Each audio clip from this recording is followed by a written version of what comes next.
بسم اللہ الرحمن الرحیم۔ اللہ کے نام سے شروع کرتا ہوں جو دلوں کے راز خوب جانتا ہے۔ تمام ناظرین کو شراز ٹی وی چینل میں دل کی گہرائیوں سے خوش آمدید اور محبتوں بھرا السلام علیکم۔ جب ہر طرف سے مایوسی ہونے لگ جائے اور سب رشتے بے معنی ہو جائیں تو اپنے اللہ پاک کی طرف پلٹنے میں دیر نہ کرو۔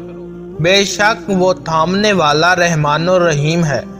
بلا شبہ اللہ جیسے چاہے بے حساب رزق دیتا ہے۔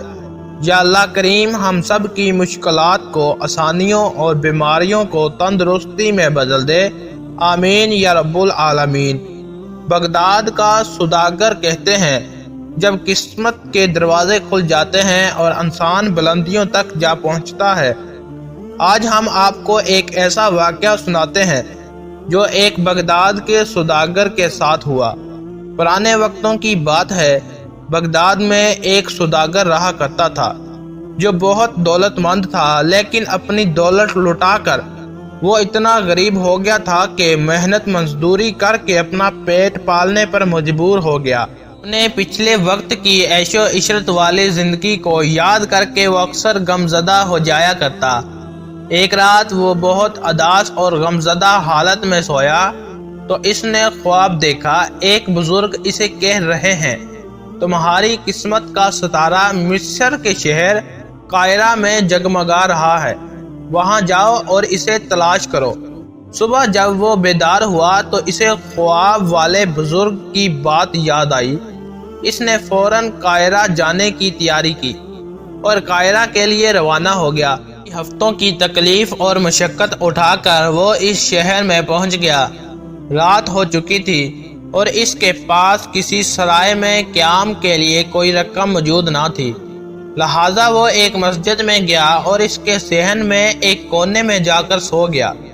اتفاق سے چوروں کا ایک گروہ مسجد کے صحن میں آیا اور چوری کے ارادے سے مسجد کے برابر والے مکان میں داخل ہوا ہی تھا کہ کسی کی آہٹ کی وجہ سے مکان میں رہنے والے افراد جاگ گئے اور مدد کے لیے پکارنے لگے۔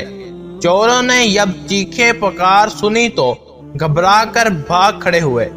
تھوڑی ہی دیر میں علاقے کا داروغہ اپنے سپاہیوں کے ہمراہ وہاں پہنچا۔ جب یہ سپاہی مسجد کے صحن میں پہنچے تو یہ سوداگر انہیں صحن میں سویا ہوا نظر آیا، لہذا سپاہیوں نے اسے پکڑ لیا اور چور سمجھ کر اس کی خوب پٹائی کی۔ اس کو قید خانے میں بند کر دیا۔ 3-4 دن کے بعد داروغہ نے سپاہیوں کو حکم دیا کہ اس اجنبی کو پیش کرو۔ جب یہ سوداگر پیش کیا گیا تو داروغہ نے اس سے پوچھا، تم کون ہو اور کہاں سے آئے ہو؟ سوداگر نے جواب دیا، میں بغداد سے آیا ہوں۔ داروغہ نے سوال کیا، تم بغداد سے قاہرہ کس لیے آئے ہو؟ سوداگر نے جواب دیا، میں نے خواب دیکھا جس میں ایک بزرگ مجھ سے کہہ رہے تھے کہ تمہاری قسمت کا ستارہ قاہرہ میں جگمگا رہا ہے، وہاں جاؤ اور اسے تلاش کرو۔ میں اسی کی تلاش میں آیا تھا، لیکن آپ کے سپاہیوں نے مجھے پکڑ لیا اور میری پٹائی کر دی۔ داروغہ نے جب یہ داستان سنی تو بہت ہنسا اور کہنے لگا، اے بیوقوف انسان، میں نے بھی کئی مرتبہ خواب میں کسی کو یہ کہتے سنا ہے کہ آبادات جاؤ اور پتھریلی گلی کے فلاں مکان میں ایک صحن ہے جس کے آخر میں ایک باغ ہے جہاں پر ایک فوارہ ہے جس کے حوض کے نیچے بہت سا خزانہ دفن ہے، لہٰذا وہاں جاؤ اور اسے کھود کر نکال لو۔ کیا میں بات آ گیا؟ اب ایک تم بیوقوف ہو جو اتنی دور سے یہاں قاہرہ چلے آئے اور صرف ایک خواب دیکھ کر۔ داروغہ نے سوداگر کو کچھ رقم دی اور کہا، یہ رقم لو اور اپنے گھر واپس پلٹ جاؤ۔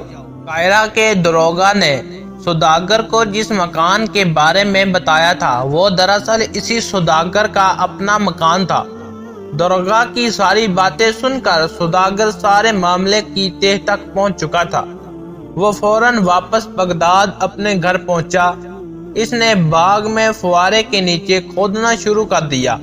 ابھی تھوڑی ہی زمین کھودی تھی، اسے وہاں بہت بڑا خزانہ مل گیا۔ اسی طرح اس کا خواب حیرت انگیز طور پر سچ ثابت ہو گیا اور وہ دوبارہ پھر سے مالا مال ہو گیا۔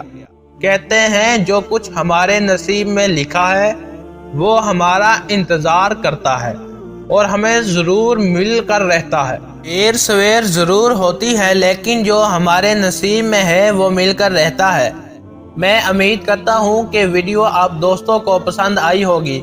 ویڈیو پسند آ جائے تو لائک اور شیئر ضرور کر دیجیے گا اور آنے والی نئی ویڈیو کے لیے ہمارے چینل کو سبسکرائب کر دیں اور ساتھ ہی میں موجود گھنٹی کے بٹن کو ضرور دبائیں تاکہ ہماری ہر نئے آنے والی ویڈیو سب سے پہلے آپ تک پہنچ سکے۔ مجھے اجازت دیجیے، سانسوں نے وفا کی تو اگلی بار ایک اور ویڈیو لے کر آپ کی خدمت میں حاضر ہوں گا۔ تب تک کے لیے خدا حافظ۔ اللہ پاک آپ سب کا حافظ و نگہبان ہو۔ ہنستے رہیں اور ہمیشہ مسکراتے رہیں۔